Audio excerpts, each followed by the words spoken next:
Series after a destructive third-round knockout of a previously undefeated opponent. Your thoughts on that explosive display you have just produced to book your place in the semi-final?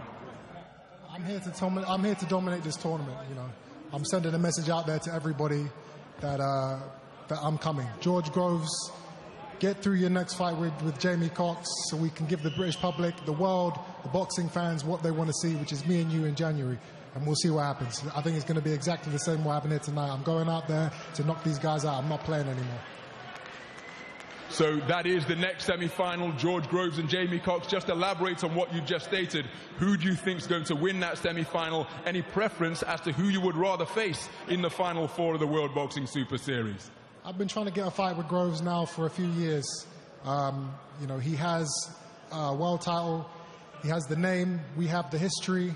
And the boxing fans have been asking for this fight for years. We need to get in that ring and settle it once and for all. You know, James DeGale, Billy Joe Saunders, all these other British fighters, they don't want to get in the ring with me. George Groves has signed on the dotted line to compete in this tournament. So as long as he gets to his fight next, we're going to get on. We're going to give the public what they want to see. People have questioned your punching power. You've never been a one-punch knockout artist, but you still have a 75% knockout ratio coming into the contest. What do you say to those critics who have questioned the power of your punching, particularly at the higher weight class of 168 pounds, and given the performance you've produced tonight? Lions don't concern themselves with the thoughts of sheep. You know, armchair critics can say what they want.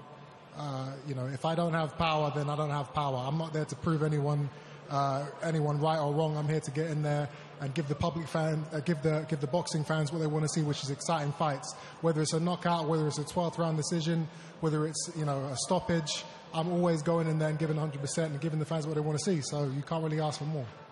You've taken the oath of a fighter who came in undefeated. Your father, when he was there on draft night in Monaco in July, said that Yildirim brings war. What was it like sharing a ring with him tonight? You've come out on top with the explosive, destructive victory, but what was it like sharing a ring with that perfect record? How did you cope with what he brought to the contest tonight? He was a strong come-forward fighter like I knew he was going to be, but the experience is not there for him. He's 16-0, but I think he has to work technically on his boxing abilities. To compete with a fighter like me, you have to come with more than just, you know, big, heavy punches coming forward. If you do that, then I'm going to catch you. Groves is an experienced, well-rounded fighter, and that's why the boxing fans want to see that fight, because they know it's going to be competitive and they know that it's going to be exciting. So, you know, I'm back in the gym tomorrow. Groves, I'm coming for you.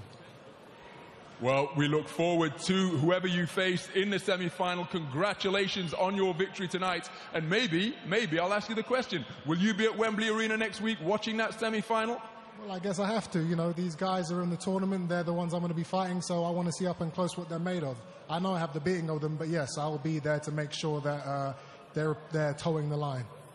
Well, we look forward to seeing you ringside at Wembley. Something of a scouting mission for yourself, of course, because you will be facing the victor of the semi-final between George Groves and Jamie Cox. But this night belongs to you. Congratulations, Chris Eubank Jr. A successful defense of your IBO world title, and you are through to the semi-final of the World Boxing Super Series. Avni Yildirim, commiserations. It hasn't proved to be your night tonight. Subjected to your first loss in this, your 17th professional contest. Just explain to us how the contest went from your point of view. Maçında ilk mağlubiyetini, bunu nasıl hissediyorsun? Elimizden geleni yaptık. Tüm seyircilerimize geldikleri için, burada beni yalnız bırakmadıkları için çok teşekkür ediyorum. Vardır bir hayır. Bugün demek ki bizim günümüzdeymiş, kazanamadık. İnşallah vardır bir hayır. Allah hepsinden razı olsun beni burada yalnız bırakmadıkları için. So he said, I'm thankful for my friends, everybody who came to the arena. That was not my day. Maybe it's one reason. I will come back. And he says thank you again for the people. Well, we look forward to your ring return, but just a couple more questions, if I may, on this contest tonight. What did he do that perhaps took you by surprise? Was he stronger than you expected, faster than you expected, sharper than you expected? What did he do in there tonight that perhaps you weren't prepared for? hızı gerçekten farklıydı. Onu da kullandı. İnşallah bakalım bundan sonra kariyerimiz nasıl devam edecek. Tüm halkıma geldikleri için sonsuz teşekkür ediyorum. Beni yalnız bırakmadıkları için sonsuz teşekkür ediyorum. So his speed was really a speed. It was a little difference, what I find out quick now. And I thank again by my public to come here. And so he said this.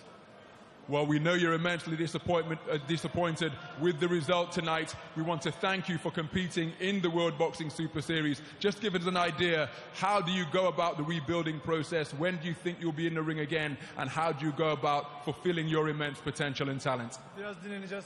Biraz dinlendikten sonra bakacağız. We will get a rest and then we will see. We can't answer now. Okay, well, Avni Yildirim, thank you very much indeed for taking the time to speak with us. Commiserations, it wasn't your night tonight, but you have taken part in what has proved to be an explosive spectacle here in Stuttgart. What do you think? Well, third round, you know, it started off explosively, as Ronald said. You know, where Yildirim was down on the canvas in the first sort of 30 seconds or so, and then in the second round, it seemed like it was back to level pegging. Did you see that coming, Duke, from Chris in the third round, in that manner? Not in that manner. I expected the stoppage to be said earlier on. We expected the stoppage late in the fight. You know, when you start in any fight, you're fresh, you're strong. And Yildirim, he kind of played into Eubank's hands because he's only got one gear, and that's forward march. As he said, he's like Rambo. So he went in looking for a fight, trying to grind out a victory out of Eubank, force him to fight, which he did quite really well off the back foot, Eubank. But once he started to place his shots, once Eubank put the combinations together, that was the difference. If we talk through the